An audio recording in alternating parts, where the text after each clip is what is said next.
So, I just bought an MG ZR with an MOT for £400. Yes, that's right, that's not a typo, 400 quid. The only catch, the journey was over 500 miles. So I charged up the camera, roped in my dad, packed some snacks and off we went. We took turns driving and I had plenty of time to question my life choices. And a lot of time to wonder what kind of disaster we were heading towards. Let's be honest here, 400 quid for a car that's got an MOT, that's a bargain. But it also does sound too good to be true. So after a long haul and too many service stations and energy drinks, we finally made it. And here it is, the mighty £400 MG ZR. First impressions? It's not winning any beauty contests, but honestly it doesn't look half bad as I expected. We did have to give it a jump start to wake it up though, but once it fired up I took it for a quick spin and straight away I was surprised. It actually drives really smoothly, the gearbox is tight, the clutch is light, the steering feels solid, nothing like the disaster I was mentally preparing for. Anyways, I paid the man, transferred the ownership, and just like that the MG was mine. And now I've got over 250 miles to go to get this thing home.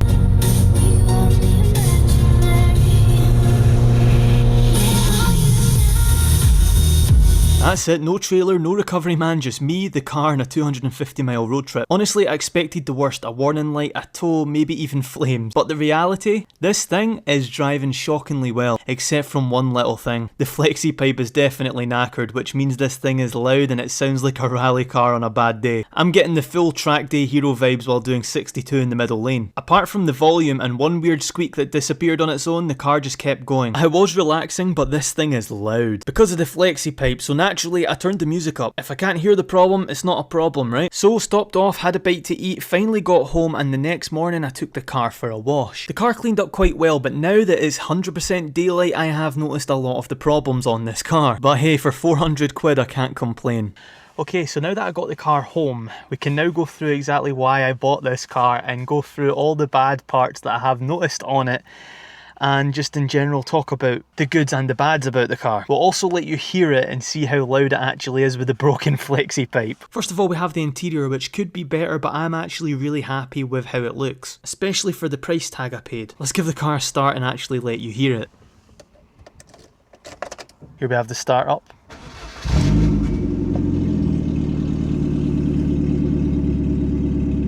This stereo in the car as well is actually really nice and I love the look of it. A plus, it sounds really good with the sound system that's in this car, which is also custom. Hey, put the mess aside, it's got some LEDs in the footwell, that is some cool stuff right there. Now what's rare for an MG ZR to have is aircon, and I'm surprised because this is the first ever MG ZR I've seen personally with the aircon actually installed into the car, so that's pretty cool. In my other MG ZR, this is just a dead button that does nothing. I'm also a fan of the half leather seats, I really do like them in black, they're blue in my other MG. Now my other MG's a 5-door and this one isn't, so it's kind of weird and cool to see these seats that actually slide forward in this MG to allow you to get into the back. That's different and new to me. Since earlier in the video I know a lot of you want to hear what this sounds like, so I'm gonna let you hear it now.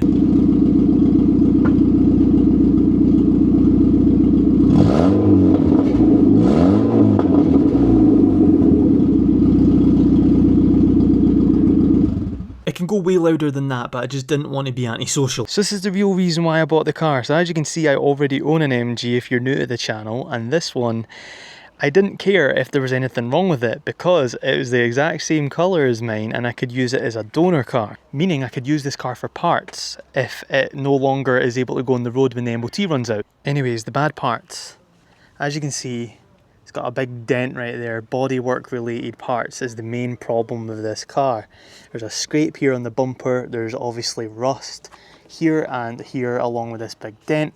This wheel does need changes, not the wheel, sorry, the tyre needs change, but the wheels, to be fair, could do with a refurb. I already have a spare set of wheels for this car because I obviously put the white ones on my other MG. Now of course you also have the rust right here that goes up the side of the arch. It's all surface rust, so this could be sanded back and repainted. It will always come back, it just needs to be kept on top of though, and these wheels are pretty bad as well. It's been a while since I've seen the original Rover lights on an MG ZR because I don't have them on mine anymore. Well, my other MG. It's got the same exhaust tip that I have on my one. Keep saying my one, it's because I'm so used to having the one over there. It's also got your rust on the other side. This one isn't actually as bad, this surface rust on this arch. It can all be sorted. Here it looks like somebody's kind of really tried to break into the car, which is a bad sign, and it's got a bit of rust there where it's kind of Had someone trying to get into it. I think that's what that is, I'm not 100% sure. But as I was saying earlier, interior wise it's actually pretty clean. It just needs a good wash, to be honest, you know, it just needs a wash, but apart from that